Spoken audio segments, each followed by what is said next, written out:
Bueno, ¿qué tal? Buen día. Vamos a hablar de la utilidad ecocardiográfica del contraste salino agitado en el síndrome hepatopulmonar. Les agradezco a los directores del curso haberme invitado a esta clase. Vamos a tratar de hacerlo lo más ameno posible y que se lleven los datos más importantes para saber hacer este estudio en cada uno de sus consultorios, ¿sí? Vamos a dividir la clase de esta utilidad que tiene este estudio que vamos a ver ahora en 4 puntos importantes, que son el problema, luego vamos a ver el estudio ecocardiográfico en sí, terminando con algunos ejemplos de casos normales y de casos patológicos, para finalizar la clase con las terminantes conclusiones finales de lo que se tiene que llevar a casa. Con respecto al problema, existen varias patologías que generan shunt a nivel de la vasculatura intrapulmonar. El síndrome hepatopulmonar, que es el que nos compete ahora, el más frecuente de todos y el que vamos a hablar, y otras muchos más raras, como la telangiectasia hemorrágica hereditaria, ¿sí? O enfermedad de Rendu-Osler-Weber, que genera generalmente shunts a nivel intracerebral, intraparenquimatoso, cutáneo y también intrapulmonar, y anastomosis cavopulmonar e hipertensión portopulmonar, que son mucho más raras, en las cuales por hipertensión pulmonar se necesitan vías de escape para mantener la circulación andando, por lo cual se generan estas síntomas. Pero nosotros vamos a meternos solamente en el síndrome hepatopulmonar. ¿Qué es? La pregunta del millón, el síndrome hepatopulmonar. Se define como enfermedad hepática asociada con disnea y asociada a hipoxemia, ¿sí? Característicamente la enfermedad hepática puede ser cualquiera, ¿sí? Esto lo vamos a ver, aunque la más frecuente por lejos es la cirrosis hepática de cualquier etiología, ¿sí? Es extremadamente frecuente, ¿sí? Ya que la cirrosis es frecuente, dentro de la cirrosis es bastante frecuente también. Hasta un 16% de los pacientes con cirrosis de cualquier etiología, como acabamos de decir, pueden tener este síndrome, y genera un mal pronóstico en estos pacientes, ya que aumenta hasta 4 veces la mortalidad. ¿Qué tiene que ver esto de importante? Que cuando se detecta este síndrome en los pacientes, escalan muchos escalones, suben en la lista de ser candidatos para trasplante hepático, tienen prioridad. ¿Y qué es lo más importante y lo que nos compete a nosotros ecocardiografistas? Que 2 de cada 3 de estos pacientes con síndrome hepatopulmonar, o mejor dicho, con shunt o vasodilatación intrapulmonar, no presentan signos ni síntomas de síndrome hepatopulmonar y sí están en riesgo de padecer, por lo cual es muy importante nuestra mano en ello. Muy rápidamente vamos a repasar la fisiopatología del por qué aparece el síndrome hepatopulmonar. No es mi idea que se queden con esto, ¿sí? Solamente que tengan un leve pantallazo de lo que puede pasar y lo que pasa en el síndrome hepatopulmonar, para ver cómo se genera todo esto y para entender un poco más de lo que estamos haciendo. Entonces, para saber que normalmente existe una hormona que se llama endotelina 1 y es secretada de manera genérica en la vasculatura pulmonar de forma parácrina, ¿sí? Desde las células pulmonares endoteliales hacia la vasculatura pulmonar, pero solamente de manera parácrina y cercana. Esto mantiene el tono vascular porque es vasoconstrictora, es un potente vasoconstrictor a través de receptores que vamos a llamar de endotelina 1 de tipo A, ¿sí? Que están del lado opuesto al luminal de las células endoteliales, y esto es muy importante para la fisiopatología del síndrome. ¿Qué pasa? La hipertensión portal genera además, por toda la patología digestiva y del tracto gastrointestinal, una hiperemia localizada en todo ese tracto y genera traslocación de bacterias al torrente portal.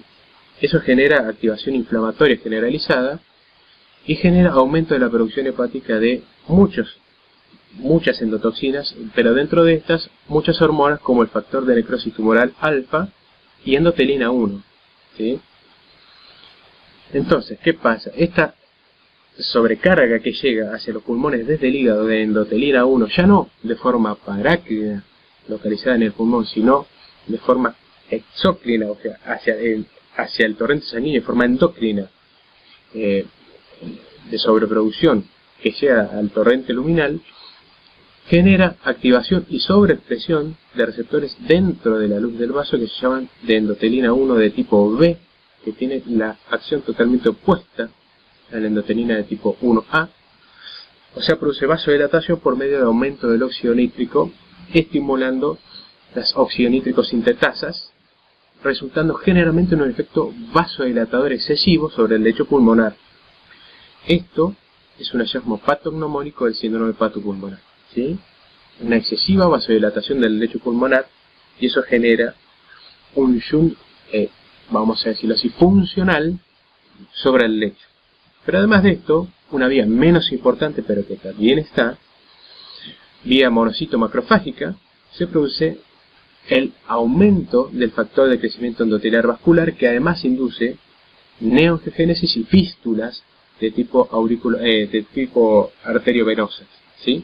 Esto es un mecanismo menos importante, pero también está.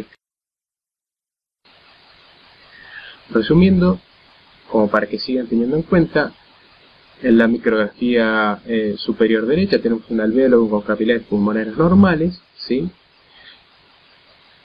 Posteriormente a la cirrosis hepatopulmonar, a la cirrosis hepática, se genera el síndrome hepatopulmonar, fíjense, con la vasodilatación excesiva. Y luego, abajo en el recuadro inferior izquierdo, la generación del factor de crecimiento endotelial que genera vasodilatación y angiogénesis, principalmente angiogénesis, aunque es una vía menos importante. Fisiopatológicamente, entonces, en un cuerpo, en un pulmón sin síndrome hepatopulmonar, llega la sangre desoxigenada o poco oxigenada desde la circulación derecha, llega a los alvéolos, como hay una ventilación uniforme y una circulación uniforme, se produce la hematosis correcta y se desagua la sangre oxigenada hacia las venas pulmonares. En el síndrome hepatopulmonar, por el contrario, la principal fisiopatología es una difusión limitada del oxígeno de la hematosis dada por esta vasodilatación excesiva, por lo que acabamos de nombrar, asociada en más o menos a shunts arteriovenosos derechos, lo que genera mala hematosis e hipoxemia arterial por combinación de sangre no oxigenada. Muy bien. Brevemente, algunas manifestaciones clínicas de lo que serían una cianosis de tipo periférica, asociada con algo de central. Tenemos dedos en palillo de tambor, que es típico, ¿sí? Acropaquias. Desoxigenación sanguínea, que vamos a ver que tiene disnea y principalmente ortopnea, ¿sí? Ciertamente la disnea está en sedestación o en bipedestación, menos frecuentemente en decúbito dorsal. Y por supuesto todos los signos de cianosis central. Además, por supuesto, asociados a los signos de toda la hipertensión portal producido por la cirrosis, ¿sí? Pero recuerden que solo esto lo van a presentar 1 de cada 3 de los pacientes que son derivados al consultorio. Como ya dijimos, el pronóstico realmente es muy malo, lo empeora, ¿sí? Fíjense en esta tabla bastante representativa que los pacientes sin síndrome hepatopulmonar tienen una sobrevida aproximadamente de 41 meses, ¿sí? Y con el síndrome hepatopulmonar disminuye drásticamente hasta de solamente 10 meses. Por eso es importante el diagnóstico, por eso es importante que escalen, que suban escalones en la lista de espera. Ya habiendo visto el tema, vamos a proseguir con el estudio de coagulabilidad de FICOSIS, que es lo que más nos interesa de esta clase.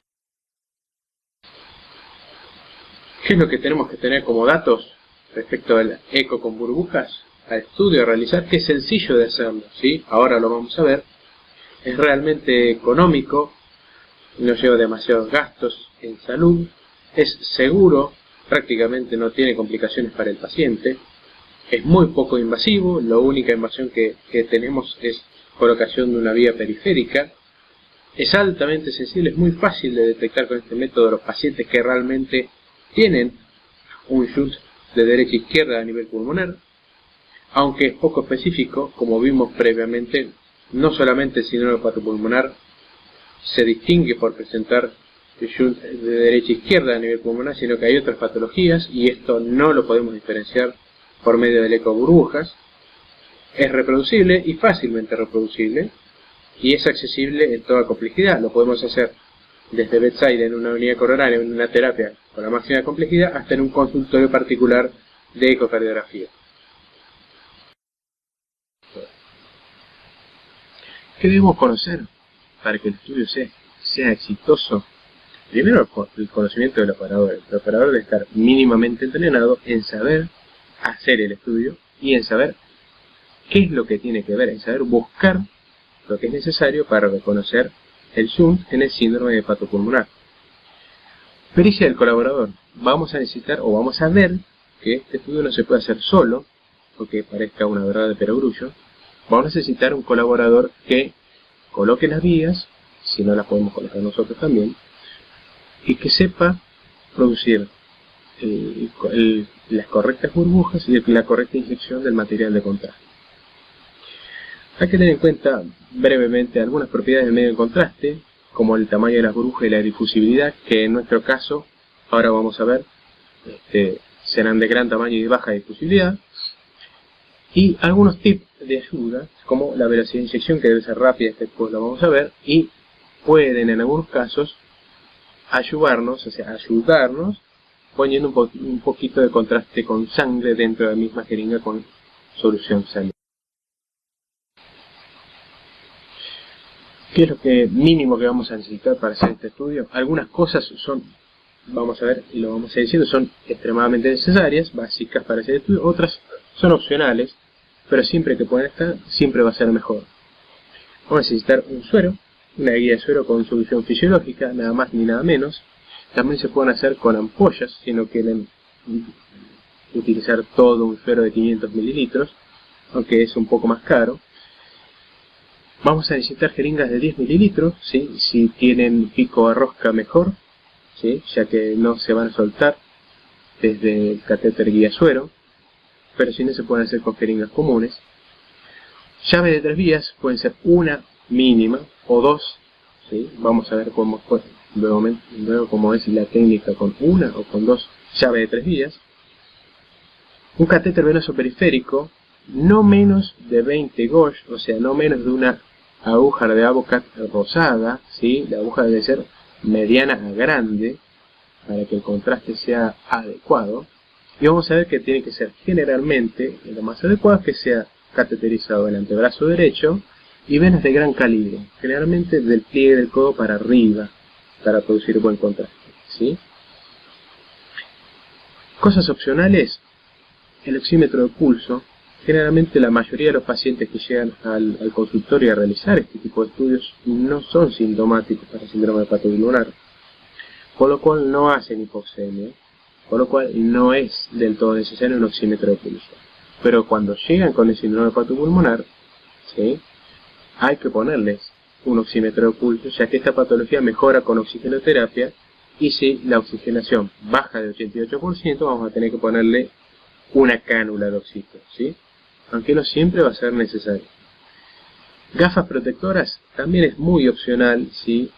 Es muy opcional, aunque principalmente más que para el médico ecocardiografista, sino para el colaborador, que es el experimentado, que va a manipular el catéter y en algunos casos sangre con la sudancia hemática de estos pacientes. Recuerden que muchas de las causas de cirrosis son virales, son virus complicados de tratar, por lo cual cualquier flush que se puede generar, cuanto más se puede evitar, mejor. Si están, mejor las gafas protectoras, y si no están, no es indispensable, pero hay que tener cuidado, por lo cual el colaborador experimentado es muy importante. Y conocer la serología del paciente también es opcional, porque en todos los pacientes vamos a tener el mismo cuidado. Sin embargo, siempre es bueno preguntar y tener en claro por qué es la cirrosis que tiene el paciente, ¿sí?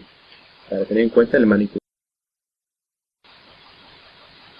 Entonces, por lo menos una aguja rosada de Avocat, ¿sí? De ahí para abajo, más pequeños es muy complicado que el contraste sea correcto, la venenosa con el suero, una llave de 3 vías y las gafas que más que observan.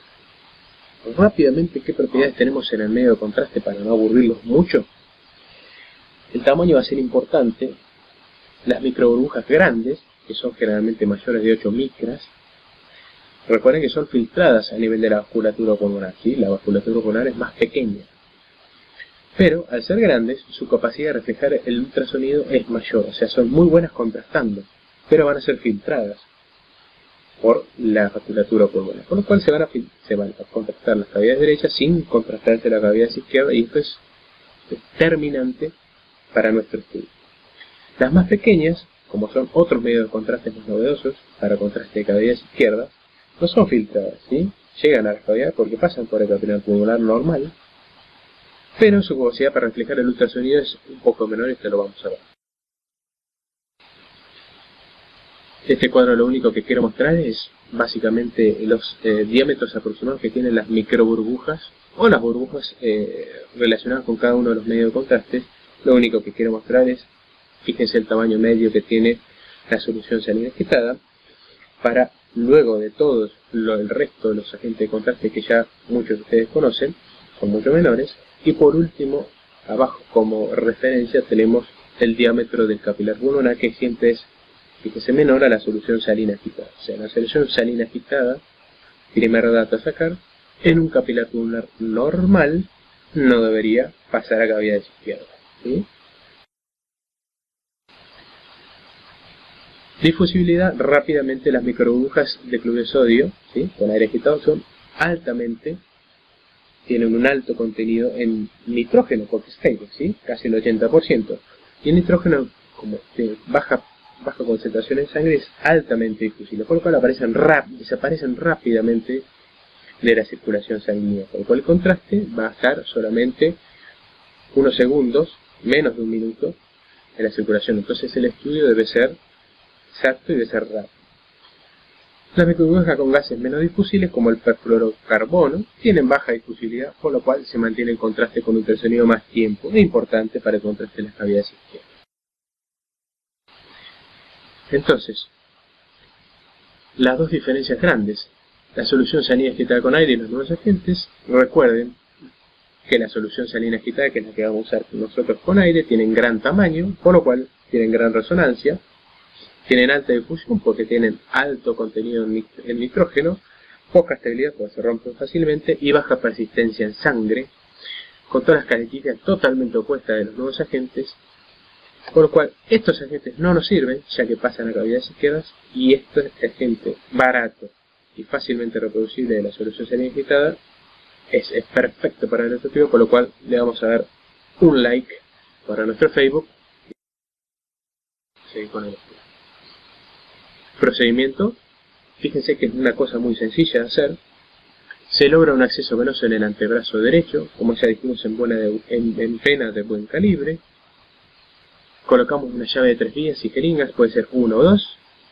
Se llena cada jeringa con 9 centímetros cúbicos de solución fisiológica y 1 centímetro de aire, ¿sí? Luego se produce un batido entre estas jeringas para producir las microburbujas. El operador ecocardiografista debe buscar generalmente vistas en donde se vean claramente las 4 cavidades, las 2 cámaras auriculares derecha-izquierda y las 2 cámaras ventriculares derecha-izquierda. La vista de preferencia es la vista de 4 cámaras apical. En su defecto, se puede usar el 4 cámaras subcostal. Hay que hacer notar que 4 cámaras subcostal va a ser complicado, generalmente es complicado de encontrar en estos pacientes por la gran ascitis que generalmente tienen cuando llegan a nuestro consultorio. Por lo cual, la vista de 4 cámaras apical es de preferencia 100. Se inyecta a una velocidad de 2 centímetros segundos, es un vuelo rápido, o sea, en 5 segundos a más tardar la jeringa debe estar totalmente inyectada. Esto es un tip de ayuda, el vuelo tiene que ser rápido, ¿sí? Como las microburbujas tienen baja estabilidad y se rompen rápidamente, el contraste tiene que llegar rápido para que durante el pasaje entre las venas del antebrazo y las cavidades derechas se pierdan las menos burbujas o menos microburbujas posibles. Una vez que las microburbujas accesan el BD, el ventrículo derecho, se cuentan 3 latidos, ¿sí?, para luego evidenciar el posible pasaje a cavidades izquierdas a través de la circulación pulmonar. Estos 3 latidos son necesarios porque si este pasaje se produce antes de los 3 latidos, generalmente se da por comunicaciones dentro de las cavidades cardíacas y no a nivel pulmonar, ¿sí? Entonces, luego de los 3 latidos, descartamos función intracardíaca. Se sugiere realizar al menos 3 inyecciones por estudio. Esto depende de la experiencia del colaborador, de la experiencia del médico. En realizar el estudio pueden ser menos si es necesario.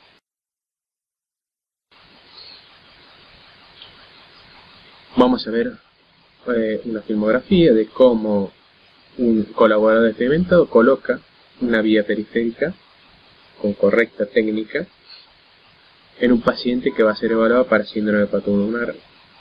Una cosa muy simple, aunque nunca está de más mostrarlo.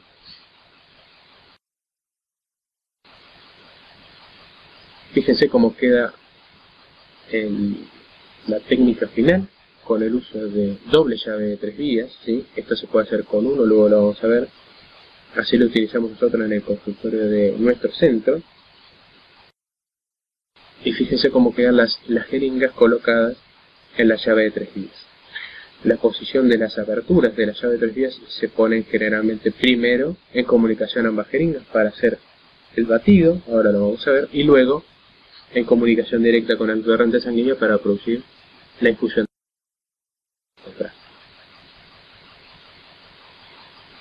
Ahora vamos a ver directamente, fíjense cómo la técnica ya tiene todas las jeringas preparadas.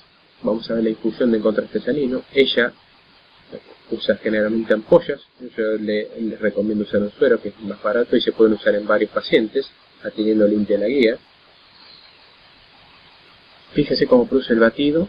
Primero tiene la guía de tres vías cerrada hacia el torrente y produce un batido entre las 2 jeringas, la que tiene los 9 centímetros por el centímetro de aire y la que está vacía. Fíjese el batido, cómo tiene que quedar el batido perfecto, es el contraste o la solución salina turbia, como si fuese sucia. Esas son las microburbujas perfectamente realizadas, ¿sí? Se la bate necesario y luego se inyecta, fíjense, de manera rápida al torrente. ¿Sí? ¿Quedó claro? Muy bien. Y se realizan todas las inyecciones necesarias, habidas y por haber. Con respecto a la estadificación del síndrome hepatopulmonar, esto no le den mucha importancia, ya que vamos a ver luego que es importante si el síndrome está o no está.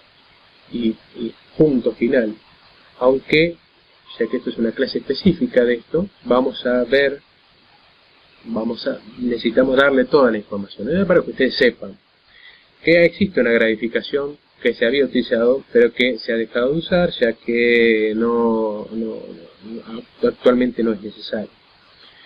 Que básicamente se clasifica según la cantidad de burbujas que pasan de las cavidades derechas a las cavidades izquierdas, que pueden ser pocas, ¿sí?, que no llenan por completo, que llenan pero con menos densidad la aurícula izquierda que la aurícula derecha, o que la llenan en la misma densidad, y la estadificación de 0 a 4. Como repito, esto ya no se utiliza, pero es bueno. Bueno, vemos una solución de cianina agitada pasando por contraste hacia las cavidades derechas en un corazón normal, ya lleno del ventrículo derecho. Fíjense que no existe ningún tipo de pasaje hacia las cavidades izquierdas. Esto se puede directamente informar como un estudio negativo para el pasaje. Ahora lo vamos a seguir viendo. Fíjense, un correcto contraste de las cavidades derechas, llenan todas las cavidades con muchas microburbujas, y el ventrículo izquierdo y la aurícula derecha perfectamente visualizados en un 4 versus 5 cámaras apical, totalmente normal. Según la estadificación, un grado 1, que puede ser que pasan mínimas microburbujas, o un grado 4, fíjense la cantidad de microburbujas que pasan, según la estadificación previa, pero nosotros lo vamos a clasificar, como dice inmediatamente inferior, como directamente negativos o positivos. ¿Sí? Así de simple. Negativos cuando no pasan burbujas, las cavidades izquierdas luego del tercer latido, y positivos cuando existe el pasaje de burbujas, aunque sean muy pocas, no interesa, mínimo indispensable, luego del tercer latido a la aurícula izquierda. Recuerden, en un lecho vascular pulmonar normal no debe pasar ninguna microburbuja, ya que son más grandes que el capilar pulmonar. Por ende, si encuentro microburbujas del lado izquierdo, ya de por sí existe una vasodilatación exagerada o un shunt intrapulmonar, con lo cual ese estudio es anormal o, como decimos nosotros, nuestra experiencia en el hospital, que tenemos 270 pacientes a la fecha y hasta ahora bastantes más, por lo menos 20-30 pacientes más, la mitad de ellos son hombres. Fíjese en la imposibilidad de lograr una buena venoclisis, es muy baja, ¿sí? Aunque estos pacientes cuando llegan a la sala de ecocardiografía generalmente tienen malos lechos venosos porque son pacientes que les sacan sangre todos los días o una vez por semana para ver urea y demás cosas. Realmente la imposibilidad de venoclisis en gente y centros experimentados, con enfermeros experimentados, con colaboradores y médicos experimentados, es muy baja, ¿sí? Solamente menor al medio por ciento. Pero puede pasar. Causas, nosotros vemos que las mínimas causas de cirrosis son las mismas que la población general, o sea, alcohol, más de casi la mitad de los casos, hepatitis virales, de las cuales el virus B y los virus C son muy importantes. La cirrosis autoinmune principalmente en mujeres, al igual que la cirrosis biliar primaria, pero importantes, y otros casos suman el 8%. Importante que 4% de los síndromes hepatopulmonares, como dijimos, son sintomáticos en nuestros casos, en nuestra estadística, pero fíjense que subimos a positivos de síndrome hepatopulmonar hasta 15%, varias veces más, en asintomáticos con burbujas positivas. O sea, son pacientes que no tenían síntomas de síndrome hepatopulmonar, ni de desoxigenación, ni acropaquia, ¿sí? Ni disnea, pero con el ecocardiograma contraste con burbujas salinas hecho adecuadamente, se detectaron muchos más pacientes, más candidatos para trasplante cardíaco, para trasplante hepático, ¿sí? Fíjense lo importante. Preguntas frecuentes que se pueden generar, que ya las dejamos contestadas ahora. ¿Cuántos latidos hay que esperar? Recordemos, 3 latidos para descartar los shunts cardíacos. Después de esos 3 latidos, luego de lleno el BD, empezamos a contar. ¿Y hasta cuándo? Porque puedo contar 700 latidos. Con 10 latidos ya es suficiente para descartar un shunt intrapulmonar. Se crean 10, 12 latidos, con eso ya es suficiente. Si no pasaron luego de esa cantidad de latidos, ya no se vuelve a esperar. ¿Se puede hacer desde las venas del antebrazo izquierdo? Porque muchas veces no las encontramos en el antebrazo derecho. Sí se puede, por supuesto. Aunque va a ser más incómodo para todos, ya que es el brazo donde se apoya el paciente para hacer el ecocardiograma y el colaborador se va a tener que hacer algunos malabares para ponerse en posición correcta para hacer el contraste. Pero sí se puede. Y con venas pequeñas y distales también se puede, no es que no se pueda. Pero el contraste generado va a ser menor, ¿sí? Porque el viaje que tiene que realizar desde el antebrazo es mucho más largo, y como las venas son pequeñas, se pueden romper.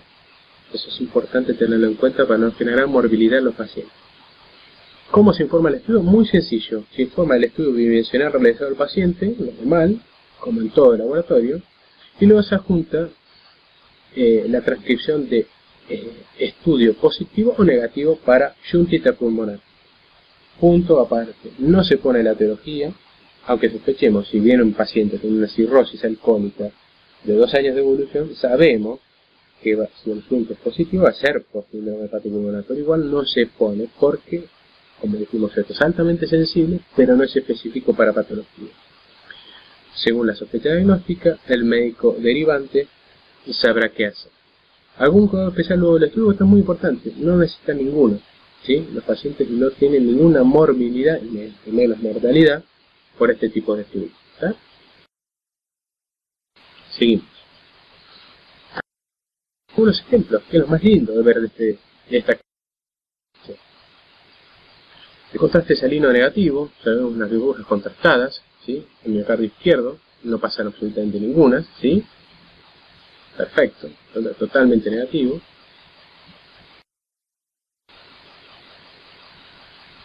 Un caso positivo del contraste salino, fíjense la calidad del contraste que es muy buena. Las ventanas generalmente de estos pacientes son buenas, así que no es fácil, no es muy difícil lograr este tipo de ventanas. ¿Viste cómo aparecen luego del tercer latido microburbujas en cavidades izquierdas, pequeñas? Esos mínimos pasajes pequeñas son importantes. Se pueden ver en estos casos. Otro contraste positivo, fíjense cómo llena, un contraste bien realizado, bien hiperrefringente, prácticamente nos anula las cavidades derechas y cómo pasa un interesante pasaje de burbujas a cavidades derechas. ¿Sí? Con esto ya ustedes están en capacidad de decir, con este solo contraste, con esta sola infusión, que el paciente tiene un shunt intrapulmonar, o sea que es positivo para dicho shunt. Seguramente si tenga cirrosis hepática sea, muy probablemente, por síndrome hepatopulmonar. No es necesario realizar un nuevo contraste en este paciente. Tenemos entonces, con respecto al caso pasado, una nueva inyección del mismo paciente. Fíjense el importante pasaje, recordando la vista anterior. Y recordemos también que debemos hacer no menos de 3 inyecciones para estar seguros de que el caso realmente está presente, el síndrome hepatopulmonar. En este caso no es necesario, ya que el pasaje realmente es importante y no quedan dudas, pero a modo académico repetimos la inyección para que quede bien en claro cómo es un pasaje por shunt hepatopulmonar.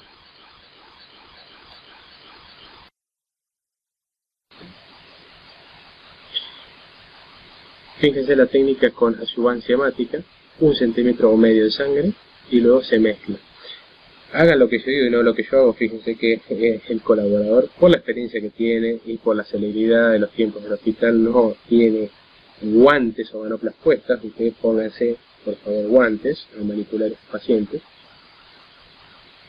y fíjense cómo inyecta el contraste con la adyuvancia hemática. A ver cómo se ve. Fíjense el contraste que genera la adyuvancia hemática. Esa microruptura de glóbulos rojos, ¿sí?, genera un gran contraste, una gran mejora de contraste, aunque hay que tener cuidado porque estos pacientes al manipular sangre pueden estar infectados por virus B o por virus C, y si la jeringa no está correctamente colocada, siempre es preferible hacerlo directamente con solución salina solamente agitada, ¿sí? Pero en algunos casos donde el contraste no es bueno directamente con solución salina, se puede realizar con una mínima ayuda, vamos a decirlo así, con un poquito de sangre del mismo paciente, ¿sí? Y si el contraste que se logra es muy superior al contraste con solución salina agitada sola. Pero recuerden de tener el cuidado correcto. Muy bien. Aparte, habíamos dicho que teníamos otras patologías que producían shunts a nivel pulmonar. Fíjense, en este caso, de una enfermedad de Rindus-Weber, se produce generalmente shunts pulmonares muy importantes, con el contraste que pasa en gran cantidad hacia la cavidad izquierda, lo que produce generalmente telangiectasias pulmonares muy grandes, aunque son localizadas y pueden ser totalmente embolizadas, o sea, son curables, a diferencia de síndrome hepatopulmonar que, como dijimos, en vez de shunts, generalmente tienen vasodilatación exagerada, y lo único que les ayuda es el trasplante cardíaco, es el trasplante hepático. Fíjense, el gran contraste. Bueno, para terminar con la clase, creo que no haya sido muy aburrida. Muy bien, entonces como conclusiones finales de la clase que estuvimos hablando, el síndrome hepatopulmonar es una patología frecuente dentro de los pacientes con cirrosis hepática, de mal pronóstico y potencialmente reversible. Estos casos se curan y revierten con trasplante hepático. Usualmente es infradiagnosticado. Recuerden que solo el 33% de los mismos tiene síntomas. La ecocardiografía con contraste salino agitado es una forma segura, económica y confiable de realizarlo. Bueno, muchas gracias por todo. Espero que les haya sido de utilidad. Nos vemos en la próxima clase. Hasta luego.